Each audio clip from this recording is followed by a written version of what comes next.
हरि बोल भक्तों, हरि बोल, हरि बोल, हरि बोल। श्रीमद् भागवत महापुराण द्वितीय स्कंद 8वां अध्याय।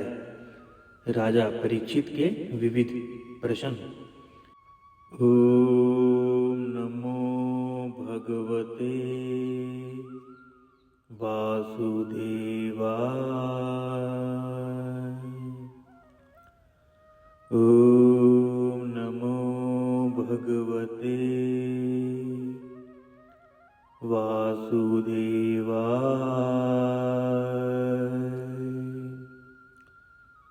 ओम नमो भगवते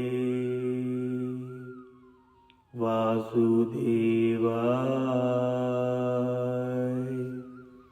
हरि बोल भक्तों, हरि बोल, हरि बोल, हरि बोल। श्रीमद् भागवत महापुराण 8वां अध्याय, दूसरा स्कंद। राजा परीक्षित के विविध प्रश्न। राजा परीक्षित ने कहा, भगवान, आप वेद वेताओं में श्रेष्ठ हैं।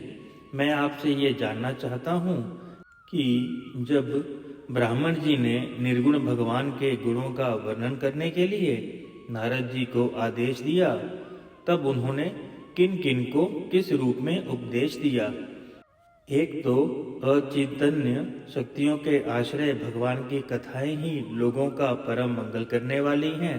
दूसरे, देवऋषि नारद का सबको भगवत दर्शन कराने का स्वभाव है। अवश्य ही आप उनकी बातें मुझे सुनाइए। महाभाग्यवान सुखदेव जी, आप मुझे ऐसा उपदेश कीजिए कि मैं आसक्ति रहित मन को सर्वात्मा भगवान श्री कृष्ण में तन्मय करके अपना शरीर छोड़ सकूं। जो लोग उनकी लीलाओं का श्रद्धा के साथ नित्य श्रवण और कथन करते हैं, उनके हृदय में थोड़े ही समय में भगवान प्रकट हो जाते हैं। श्री कृष्ण कान के छिद्रों के द्वारा अपने भक्तों के भावमय हृदय कमल पर जाकर बैठ जाते हैं, और जैसे शरद ऋतु जल का गंधलापन मिटा देती है, वैसे ही वे भक्तों के मनोमल का नाश कर देते हैं। यानी मन के मैल का। मनोमल अर्थात मन का मैल, मन का मल। जिसका हृदय शुद्ध हो जाता है, वह श्री कृष्ण के चरण कमलों को एक क्षण के लिए भी नहीं छोड़ता। जैसा मार्ग के समस्त कलेशों से छूटकर घर आया हुआ पाथिक अपने घर को नहीं छोड़ता, भगवान, जीव का पंचभूतों के साथ कोई संबंध नहीं है, फिर भी इसका शरीर पंचभूतों से ही बनता है। तो क्या स्वभाव से ही ऐसा ही होता है, अथवा किसी कारणवश आप इस बात का मर्मम पूर्ण रीति से जानते हैं? अर्थात आपने बतलाया कि भगवान की नाभि से वह कमल प्रकट हुआ जिसमें लोकों की रचना हुई। यह जीव अपने सीमित अवयवों से जैसे परिच्छिन्न है, वैसे ही आपने परमात्मा को भी सीमित अवयवों से परिच्छिन्न सा वर्णन किया है। यह क्या बात है? जिनकी कृपा से सर्वभूतमय ब्रह्मा जी प्राणियों की सृष्टि करते हैं, जिनके नाभि कमल से पैदा होने पर भी जिनके कृपा से ही उनके स्वरूप का दर्शन कर सकते थे, वे संसार की स्थिति, उत्पत्ति और प्रलय के हेतु सर्व अंतर्यामी और माया के स्वामी परम पुरुष परमात्मा अपनी माया का त्याग करके किसमें किस रूप से शयन करते हैं। पहले आपने बतलाया था कि विराट पुरुष के अंगों से लोक और लोकपालों की रचना हुई, और फिर यह भी बतलाया कि लोक और लोकपालों के रूप में उसके अंगों की कल्पना हुई। इन दोनों बातों का क्या तात्पर्य है? महाकल्प और उनके अंतर्गत अवान्तर कल्प कितने हैं? भूत, भविष्य और वर्तमान काल का अनुमान किस प्रकार किया जा सकता है? क्या स्थूल देहाभिमानी अर्थात जिनके देह में अभिमान हो, क्या स्थूल देहाभिमानी जीवों की आयु भी बंधी हुई है? ब्राह्मण श्रेष्ठ, काल की सूक्ष्म गति, त्रुटि आदि और स्थूल गति, वर्षा आदि किस प्रकार से जानी जाती है? विविध कर्मों से जीवों की कितनी और कैसी गतियां हैं। देव, मनुष्य आदि योनियां सत्व, रज, तम इन 3 गुणों के फलस्वरूप ही प्राप्त होती हैं। उनको चाहने वाले जीवों में से कौन कौन किस किस योनियों को प्राप्त करने के लिए किस किस प्रकार से कौन कौन से कर्म स्वीकार करते हैं।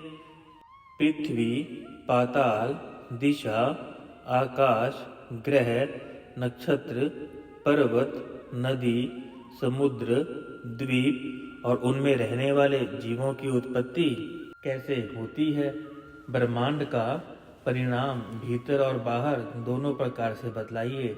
साथ ही महापुरुषों के चरित्र, वर्णाश्रम के भेद और उनके धर्म का निरूपण कीजिए।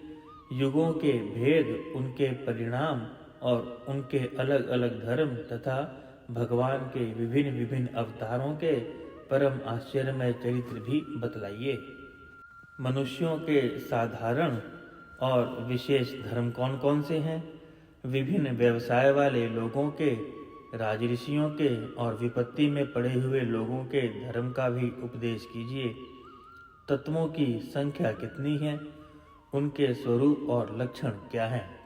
भगवान की आराधना की और अध्यात्म योग की विधि क्या है। योगेश्वरों को क्या क्या ऐश्वर्य प्राप्त होते हैं तथा अंत में उन्हें कौन कौन सी गति मिलती है। योगियों का लिंग शरीर किस प्रकार भंग होता है। वेद, उपवेद, धर्मशास्त्र, इतिहास और पुराणों का स्वरूप एवं तात्पर्य क्या है। हरि भक्तों, एक एक प्रश्न अति महत्वपूर्ण है। समस्त प्राणियों की उत्पत्ति, स्थिति और प्रलय कैसे होता है। बावली, कुआं खुदवाना आदि समार्थ, यज्ञ यज्ञादि वैदिक एवं काम्य कर्मों की तथा अर्थ, धर्म, काम के साधनों की विधि क्या है। प्रलय के समय जो जीव प्रकृति में लीन रहते हैं उनकी उत्पत्ति कैसे होती है। पाखंड की उत्पत्ति कैसे होती है। आत्मा के बंधन मोक्ष का स्वरूप क्या है और वह अपने स्वरूप में किस प्रकार स्थित होता है। भगवान तो परम स्वतंत्र हैं, वे अपनी माया से किस प्रकार क्रीड़ा अर्थात खेल क्रीड़ा करते हैं और उसे छोड़कर साक्षी के समान उदासीन कैसे हो जाते हैं। भगवान, मैं यह सब आपसे पूछ रहा हूँ, मैं आपकी शरण में हूँ। महामुनि, आप कृपया करके क्रमशः इनका तात्विक निरूपण कीजिए। इस विषय में आप स्वयंभू ब्रह्मा के समान परम प्रमाण हैं। दूसरे लोग तो अपनी पूर्व परंपरा से सुनी सुनाई बातों का ही अनुष्ठान करते हैं। ब्राह्मण, आप मेरी भूख प्यास की चिंता न करें। मेरे प्राण कुपित ब्राह्मण के श्राप के अतिरिक्त और किसी कारण से नहीं निकल सकते, क्योंकि मैं आपके मुखार बिंद से निकलने वाली भगवान की अमृतमयी लीला का यानी अमृतमयी लीला कथन का पाठ कर रहा हूँ। सूत जी कहते हैं, शौनकादि ऋषियों जब राजा परीक्षित ने संतों की सभा में भगवान की लीला कथा सुनाने के लिए इस प्रकार प्रार्थना की, तब श्री सुखदेव जी को बड़ी प्रसन्नता हुई। उन्होंने उन्हें वही वेद तुल्य श्रीमद् भागवत महापुराण सुनाया, जो ब्रह्म कल्प के आरंभ में स्वयं भगवान ने ब्रह्मा जी को सुनाया था। पांडुवंशी शिरोमणि परीक्षित ने उनसे जो जो प्रश्न किए थे, वे उन सबका उत्तर क्रमशः देने लगे। हरि भक्तों, श्रीमद् भागवत महापुराण द्वितीय स्कंद 8वां अध्याय संपूर्ण। श्रीमन्नारायण नारायण नारायण, भजमन नारायण नारायण नारायण, श्रीमन्नारायण नारायण नारायण, भजमन नारायण नारायण नारायण, श्रीमन्नारायण नारायण नारायण, भजमन नारायण नारायण नारायण। हरि बोल भक्तों, हरि बोल, हरि बोल, हरि